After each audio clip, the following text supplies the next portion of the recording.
Just before you listen to today's episode, this is a quick message to remind you that if you like what you hear, you can help support History Hack, which is run entirely by volunteers using our Patreon account. There are links on all of our episodes, or if a subscription is not your thing, you can also now drop us a line on Ko-fi, which is just the equivalent of buying us a drink. So if you hear an episode, you like it, and you want to chip in just once, then you can do that too.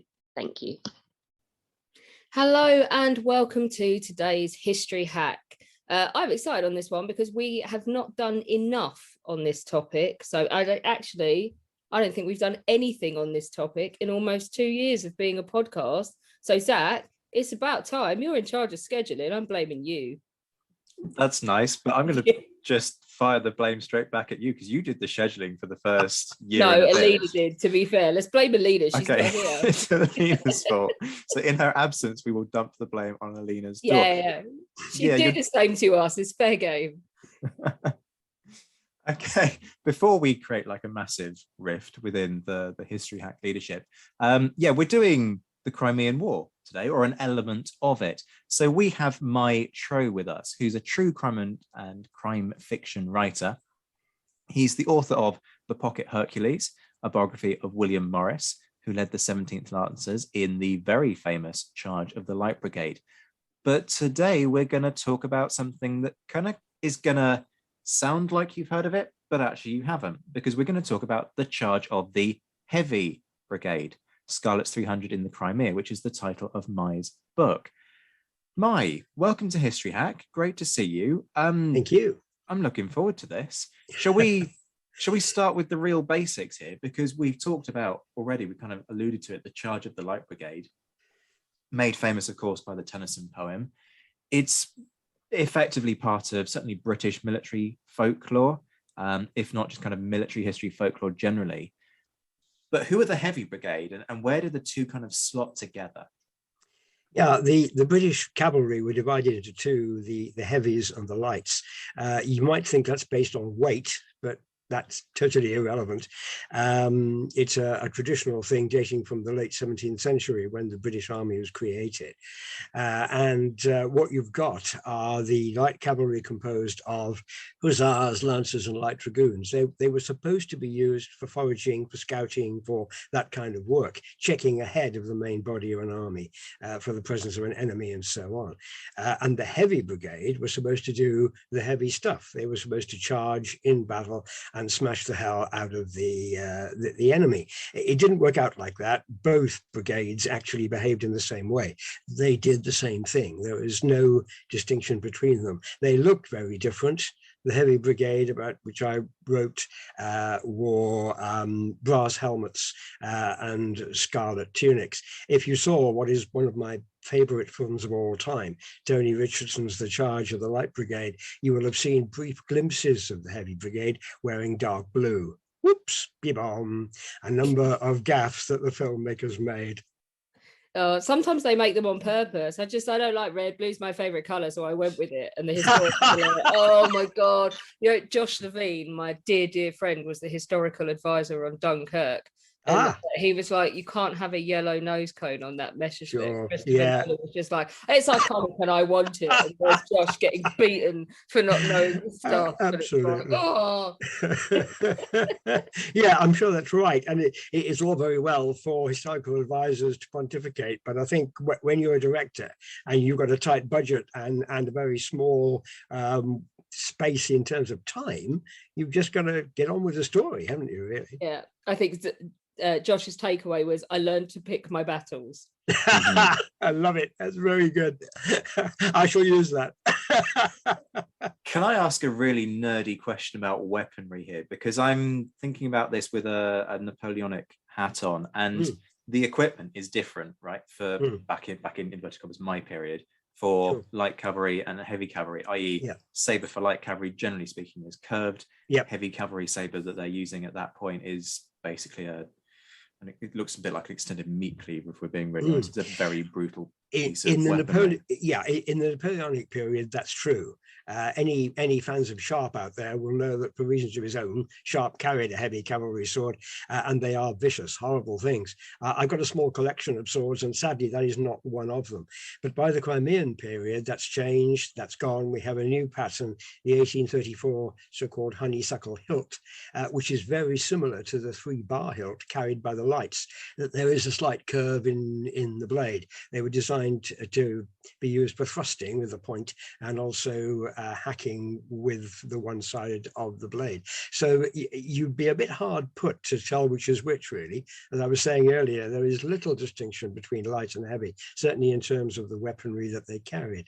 NCOs and officers carried pistols as well, often privately purchased. The other ranks were issued with carbines, short muskets, converted to rifles at about that time, but they didn't like them. They were clumsy, difficult to load, especially from the saddle with one hand while you're holding the reins, and so they tended to rely on the sword instead. In the case of lancers, of course, the lance.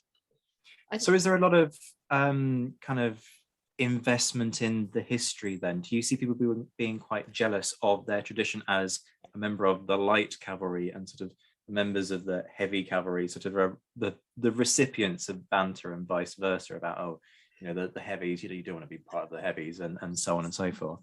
Yes, there was an awful lot of that. You've got to remember that the officer class are actually a pretty unimpressive bunch, to be honest.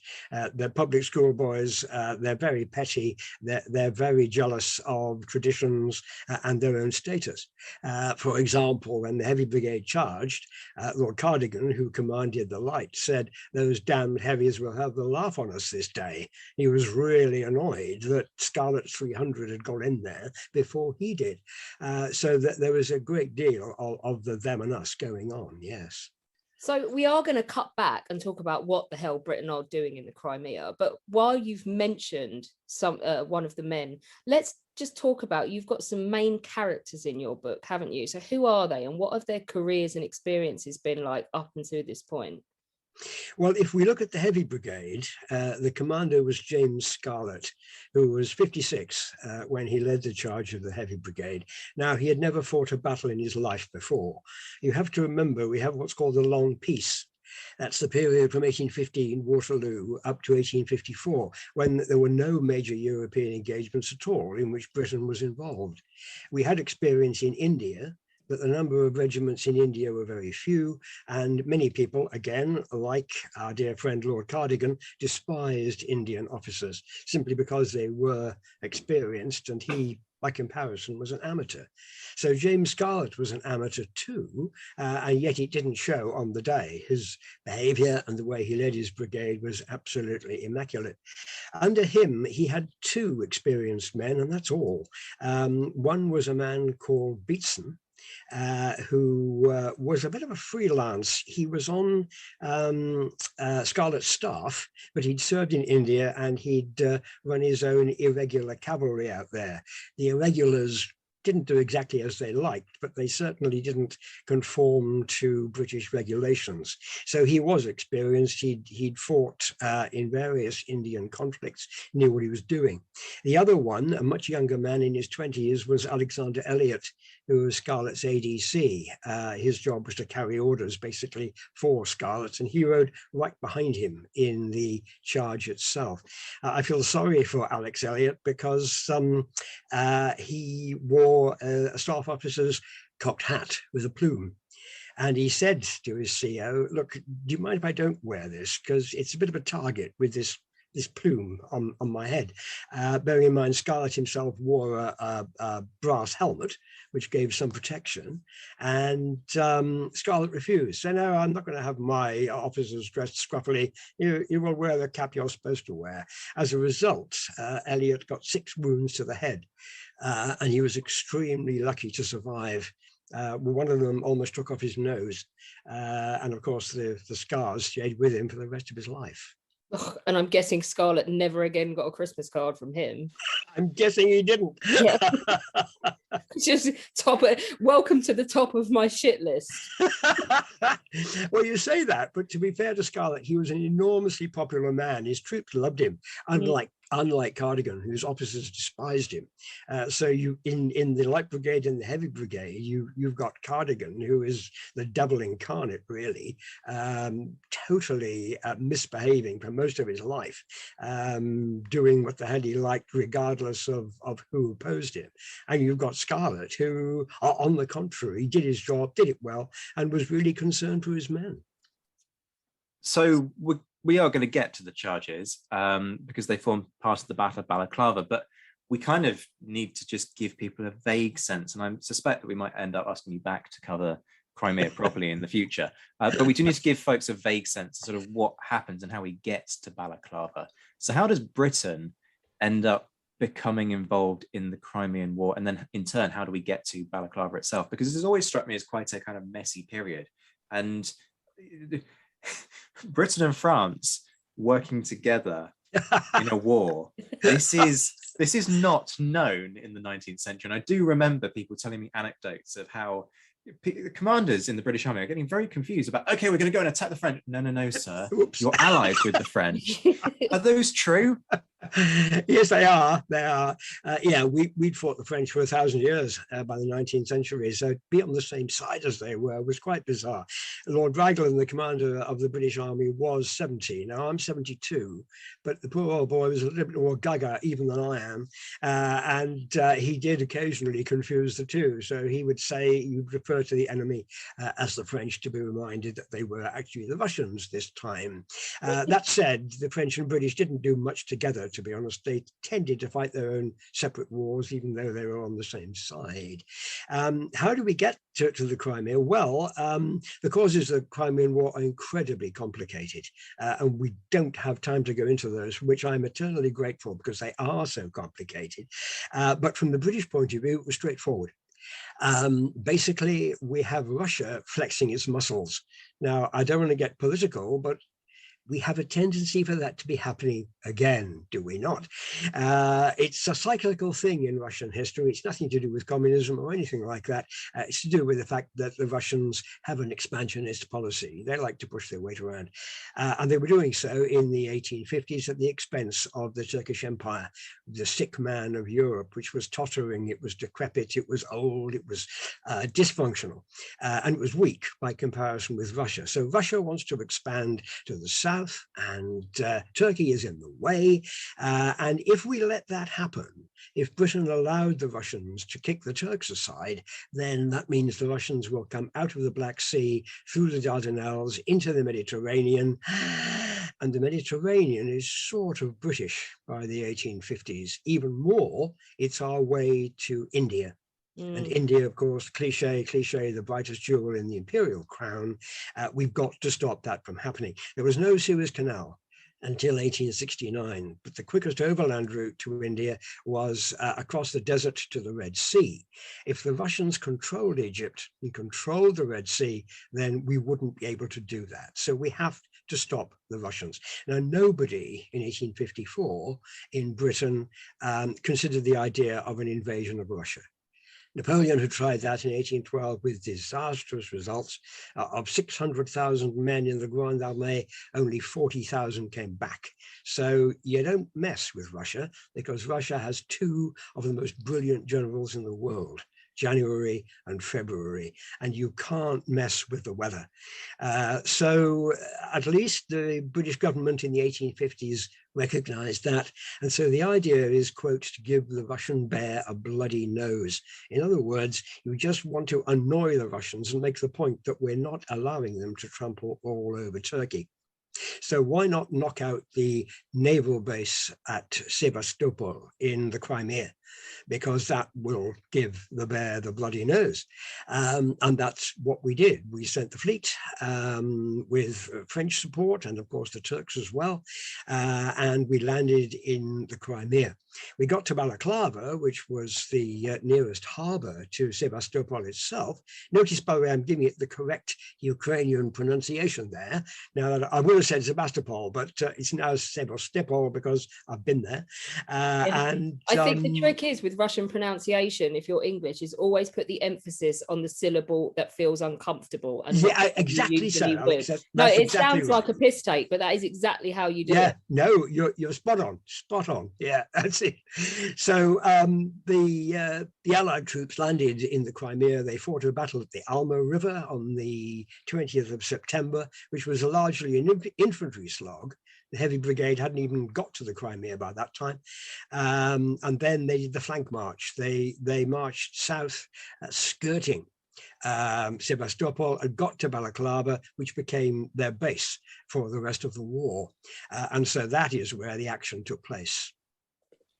So Balaclava has three main phases to it, as I understand. And when we get to your heavy brigade charge, that's the middle. Yeah. So what happens in the early part of the battle? In the early part of the battle, there were a series of forts called redoubts. There were 6 of them that were built on hills called the Causeway Heights, overlooking Sebastopol. And these were manned by Turks. Sorry, that's my doorbell going. I do apologize. I love it. I was like, is there a horse at your window? It's great. Okay. How that's so, do you know what? It's so on point for the topic as well. I'm not able Heavy brigade, I bring my own horses. I mean, I'm mentally thinking, I know this guy lives on the Isle of Wight a lot of the time. Oh, no so, problem. You know, I'm not aware of a huge, like, cavalry brigade being positioned out there. Just history hack first. Don't tell the RSPCA about the horse in my lounge here, okay? Where was I? What was out there? What was I talking about? You say that just whilst you're gathering yourself. Yeah. I live in a dodgy part of Bournemouth, and we have the New Forest on our doorstep. And on one occasion, we were hearing a lot of horse whining. And we just assumed that, you know, it was a kid had got a new toy and was, you know, prancing around being My Little Pony or whatever. Yeah. Until my mum looked out the window and then just went to me, Zach, a neighbour's got a horse in their garden. And I went, what? She said, no, seriously, come and look. And I kid you not, it was one of these New Forest ponies that we reckon one of the, not our direct neighbour, but somebody further down the road had just decided they were going to abduct and try and sell on. It was the most bizarre thing I've ever seen in my entire life. Okay. Anywho, back to Balaclava. Yeah, on the 25th of October, 1854, the Russians attacked those forts. They'd been built by the Royal Engineers, manned by the Turks. The first fort held out for about an hour. In the meantime, Lord Raglan, the British commander-in-chief, orders his infantry to go and stop that attack. Unfortunately, the infantry were very, very slow, very sluggish that morning. They were quite a way away, something like 3 or 4 miles. And therefore, the nearest unit that could have stopped the Russian advance were just 2 regiments, the 42nd and 93rd Highlanders, led by Colin Campbell. And they were the ones who stopped that initial Russian advance.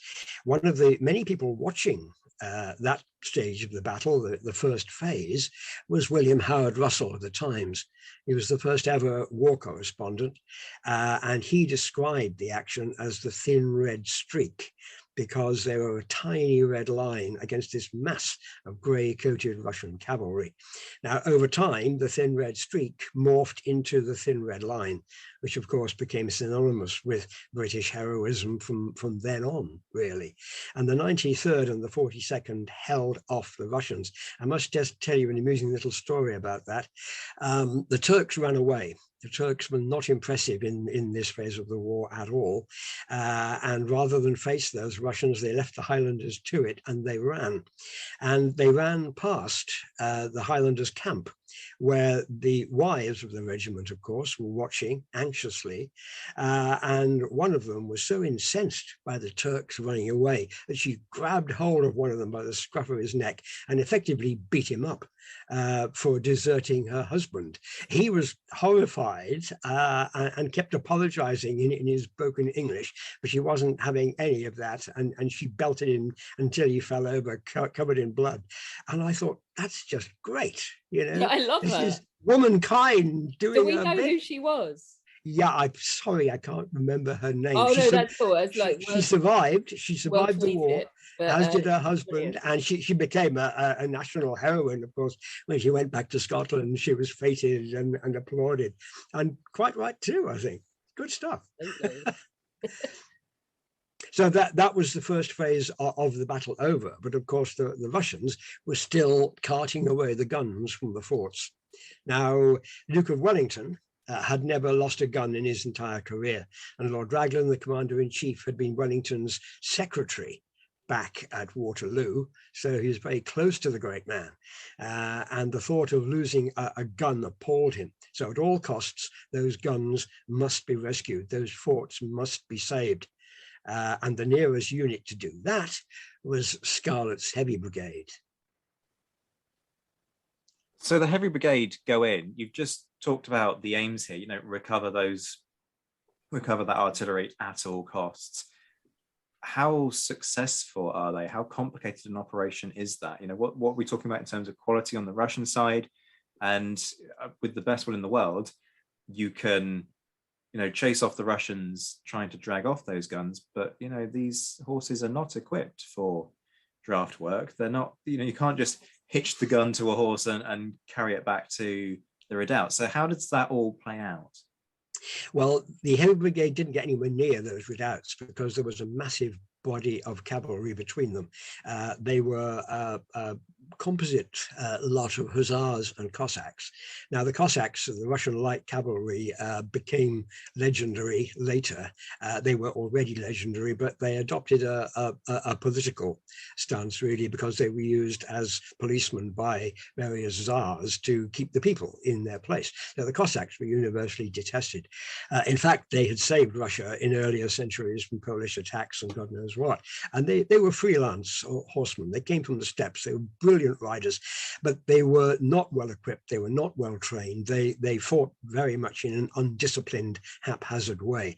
The Russian hussars, regular cavalry, were much more on a par with what they were facing. So Scarlett's first problem is to get through them before he can even reach the forts. The quality of the Russian fighting man was not great. As a military historian, I'm afraid I've always thought this. That the same thing applies to both world wars in my book. They were certainly slaughtered in their thousands. In World War II, Stalin sends them in irregardless. He doesn't care about numbers of casualties, but as fighting men, they're not marvelous. One man who was with the Russian army in the Crimea was Tolstoy, the later great writer. And he lamented the fact, having spoken to British prisoners during the war, he said, why is it that the British are so proud of their heritage? They're proud of themselves, they're proud of their army, they're proud of what they do, and our men aren't. Our men are pathetic. Well, his men were serfs. Until 1861, there was legal slavery in Russia, and therefore most of the ordinary soldiers were literally slaves. They had no status whatsoever. Their pay was abysmal. Their weapons were incredibly average, but they did outnumber Scarlett's men 3-1. And that was Scarlett's problem. He charged, first of all, on his own volition. He got no orders from above at all, with just 2 units. These were his 300. They were the 2nd and 6th Dragoons, the Scots Greys and the Inniskillings. And if you look at most of the art from the charge, the Scots Greys are always shown because they're so colourful.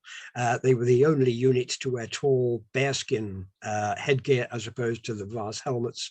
And of course, they all rode grey horses. So they must have been an incredibly striking appearance as they charged.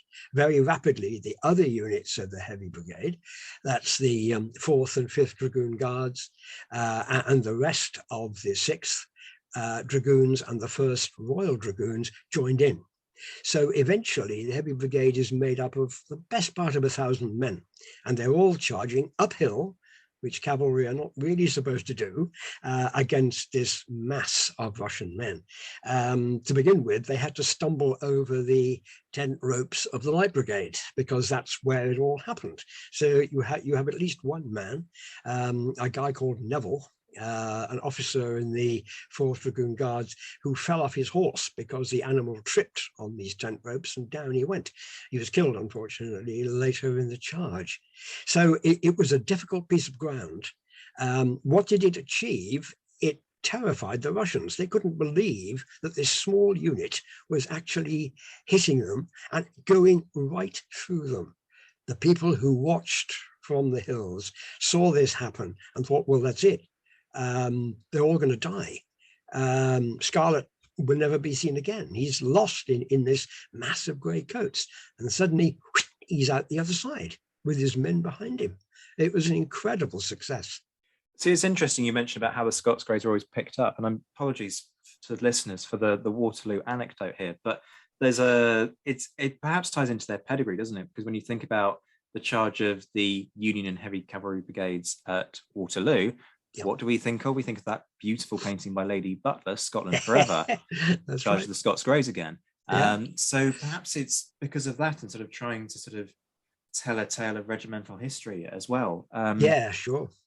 I think since you mentioned that, the charge at Waterloo was probably not delivered at the full gallop, as we always believe. Yeah. Lady Butler's painting shows full gallop. The Waterloo films show full gallop. But in fact, in the early stages, the Highlanders, the infantry, were hanging onto the stirrup leathers of the men, actually being carried along between the horsemen.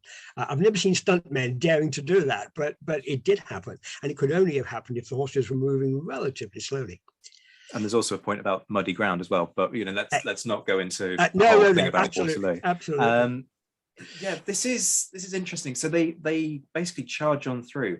Is that a case of momentum? Are they not seen coming, or is this a case of, look, these guys are just better trained, they're better equipped, they have a better kind of internal discipline and morale, and so it's that ends up becoming the force multiplier in this circumstance? Yeah, I think you're absolutely right. It is that training. They drilled and drilled and drilled on the parade ground for every eventuality. What they didn't do was to do proper, what we now call war games. Very few regiments before the Crimea actually met together in a brigade formation to carry out the realistic examples of warfare by using hedges and ditches and that kind of thing. It was all parade ground stuff, but it worked. The men were drilled to the extent that they knew exactly what to do and when to do it. And the stories of heroism are just extraordinary, of guys helping each other out in the most bizarre circumstances. And with any military action, there's an element of luck. And I think luck was definitely with Scarlett that day. I'm just struck by what you say about the lack of wargaming as well, because it reminds me of, and apologies listeners, another Napoleonic thing, but I'm curious about the continuity here. So there is this charge that Wellington makes about how the cavalry have got into this habit of charging at everything. And that's part of the reason why you see this at Salamanca, particularly when the British cavalry charge in and they overextend themselves. It obviously very famously happens at Waterloo, but the same thing happens and the British cavalry ends up being cut off by French dragoons and lancers. You talked earlier about how Scarlett didn't have orders. Is this part of that same kind of tradition that the cavalry see and they do, and there's just this kind of tendency for impetuousness that during the Napoleonic era ends in absolute disaster, but by fortuitous circumstances for the British doesn't end up in the same thing here?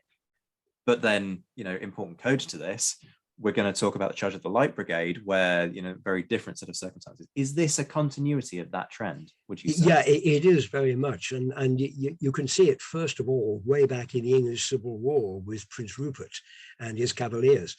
You charge at anything, that's what you do. You charge at full pelt, hell for leather, at the gallop, and you smash the enemy off the field. So there's very little thought involved, very little maneuver. You simply go in there. In the 18th century, one of the best commanders was Frederick of Prussia, Frederick the Great. And one of his standing orders was an officer awaiting an attack shall be court-martialed. In other words, you don't stand to see what's going to happen. You make it happen. You are the mover and shaker. Get in there, do it. Now, remember, Scarlett had no experience of this. He'd never done it before, but that must have been instilled in him, probably as a child. This is how you behave. This is what you do. You go for it, and devil take the hindmost, basically. I have to ask, why do you think this has been forgotten? Is it the impact of Tennyson wittering on? We know I'm not a poetry fan, or is there more to it? The Tennyson poem is incredibly important. There was a time in schools, and I know that time is long gone, when kids would learn this, that they would recite it, you know, half a league, half a league, half a league onward, all in the valley of death rode the 600. It's gutsy stuff.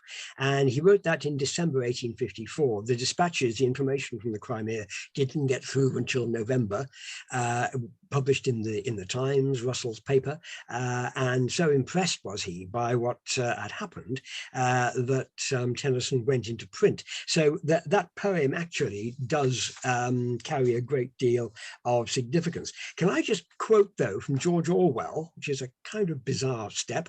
In 1940, Orwell said, "The most stirring battle poem in English is about a brigade of cavalry which charged in the wrong direction," i.e. the Light Brigade.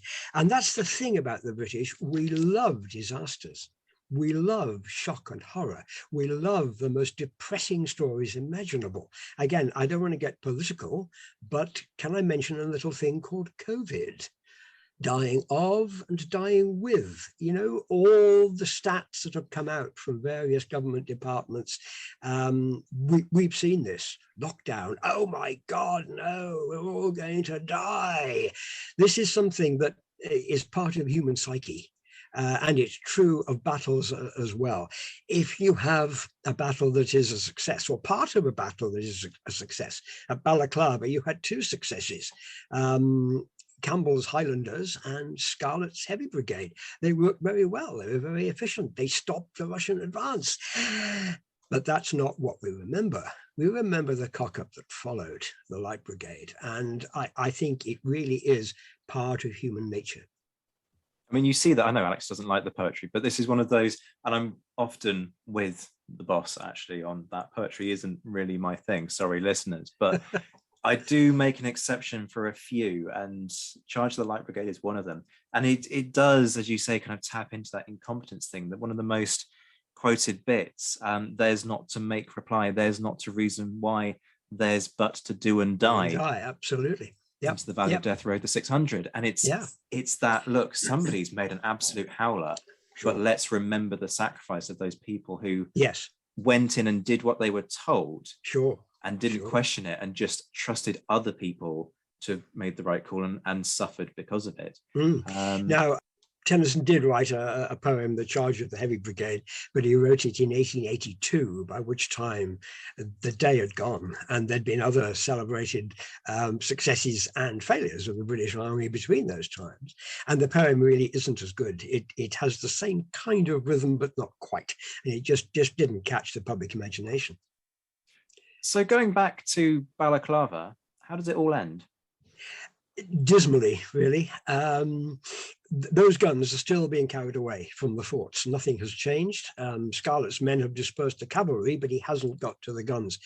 The infantry still haven't arrived. And so Lord Lucan, who commanded the cavalry, received an order from Lord Raglan. Now, this is one of those great contentious orders of all time. The message, which I've read, is very short. It talks about preventing the enemy from taking away the guns. It talks about French cavalry on your left. In other words, they're there to support you. Get on with it, basically. The message was written in pencil. We've got it in the National Army Museum, and it was carried by an officer called Lewis Nolan, the staff officer, who was a very outspoken critic of the High Command. He was an author. He'd written 2 books on cavalry by this time. He was said to have a very short temper. He was half Italian, half Irish, which was a pretty volatile combination.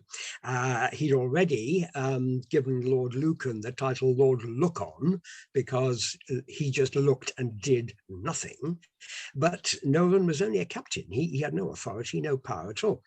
He rode down this steep slope, which, by the way, is not as steep as it has appeared in various films. I've been there. I've stood where Raglan stood, and I've seen the route that Nolan took. It's tricky riding, but he was an excellent horseman, could have done it easily. So he rides down. He takes this message to Lucan. Lucan imparts the message to Cardigan, his brother-in-law, who, by the way, he detested. The two men barely spoke to each other for most of the war, but on that day, they were cordial. And Cardigan points out, from his view, lower down, of course, than Raglan's view up on the heights, that there is a valley, which is a cul-de-sac. You've got Russian cannon at the end of it, Russian cannon to each side, Russian cavalry behind those cannon. And he points out that this would be a suicide mission. And Lucan says, yeah, I know that, but unfortunately, it's Raglan's order. The commander-in-chief has said so, we've got to do it. And so off they go. So the 5 regiments of the Light Brigade move forward to the bugle sound. What happened in the Heavy Brigade was that probably the charge wasn't sounded because it happened so quickly.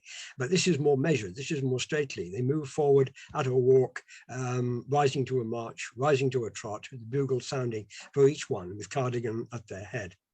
The man is 56. He's suffering from asthma and God knows what, but hey, this is his first battle as well, like Scarlet, and he wants to make sure it's a good one. Nolan was riding with them.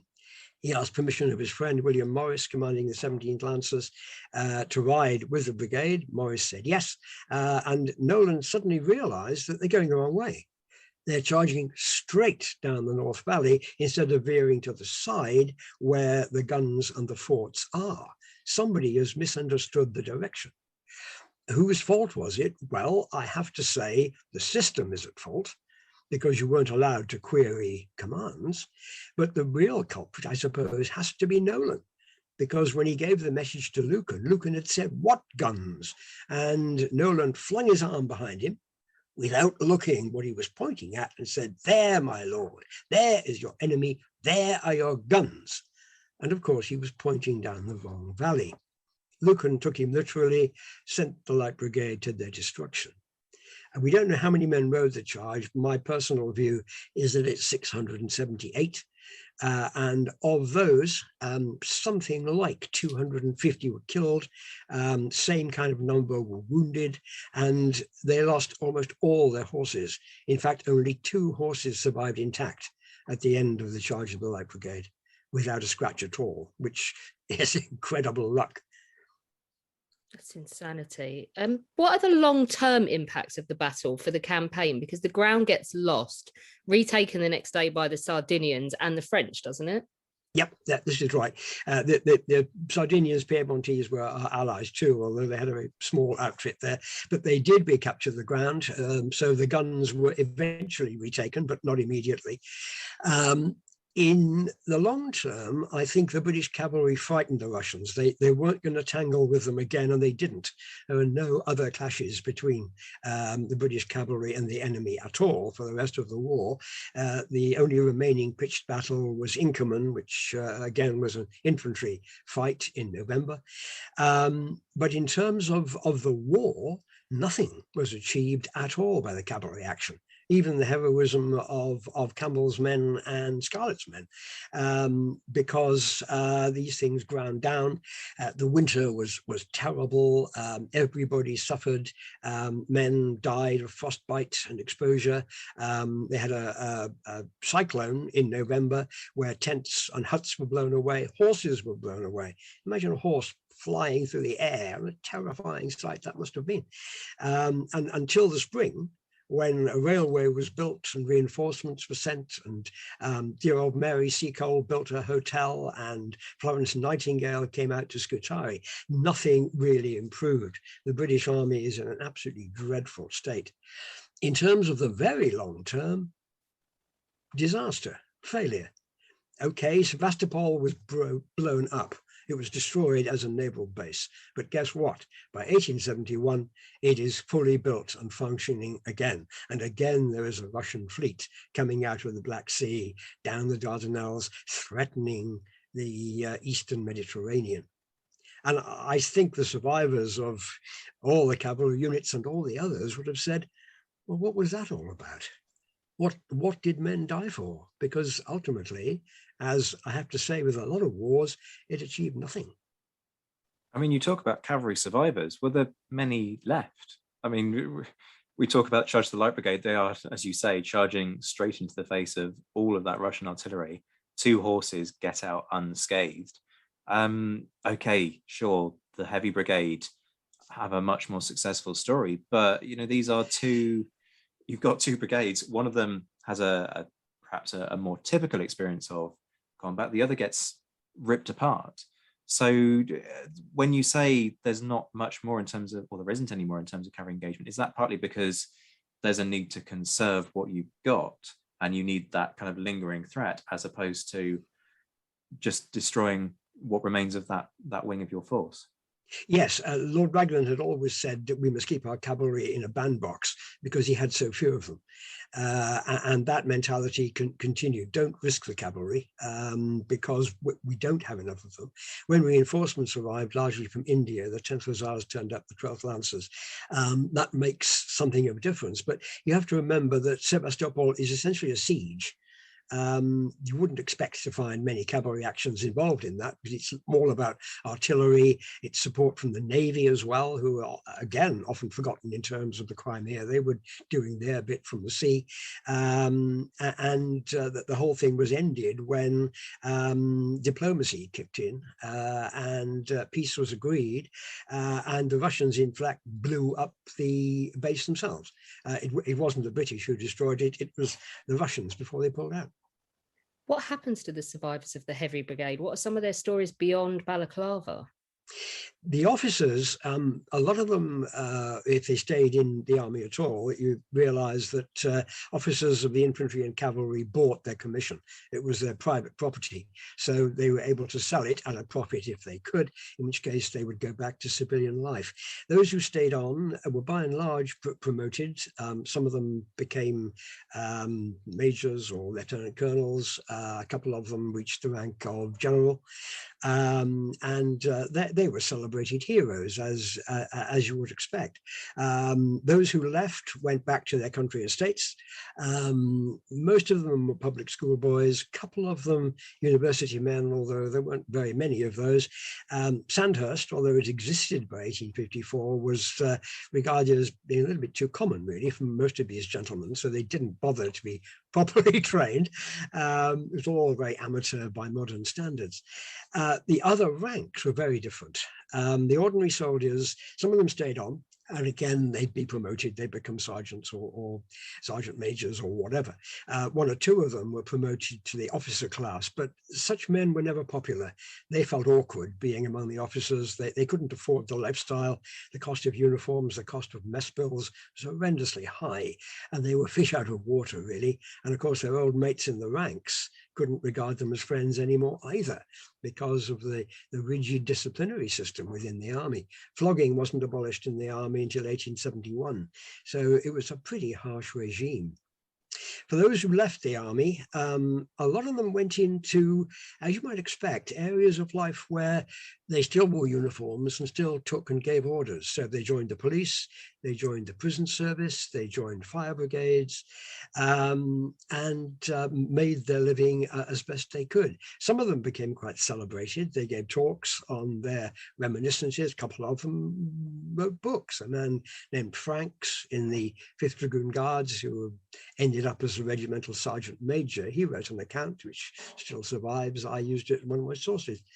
But a lot of them, of course, became desperately poor.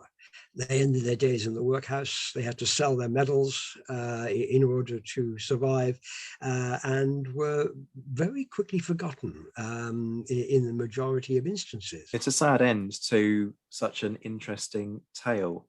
Mai, thank you for coming on and sharing this with us. It's been kind of entertaining and poignant and sad in equal measure.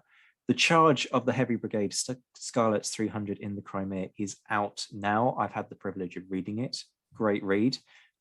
Folks, you can pick it up in the History Hack bookstore. Don't go to Amazon for it, partly because Jeff Bezos Jeff Bezos will skim most of the profit and Mai won't see anything. And if you go to the History Hack bookstore, you not only support Mai, you also support us in producing this show. So you've got, and independent booksellers. So, lots of people benefit. So please do go and buy the book, but buy it through the History Hack bookstore. Links in the description. And Mai, we're going to have you back at some point to talk about the insanity of the Crimean War more generally. This has been great fun. Thank you. Thank you, Zach. Thank you, Alex. When our guests join us to talk about their work and their new book, the 45 minutes or so they spend with us is just a taster of all their efforts. So to this end, we have launched our very own bookshop on bookshop.org, where you can find our guests' latest and greatest books. You can support them and you can support History Hack too. 10% of every sale via our bookshop supports the podcast and allows us to keep at it and bring you more amazing guests. You can find our bookshop at bookshop.org/shop/history hack, or just search on bookshop.org for us under the shops bit. Thank you for your continued support, and here's to your next great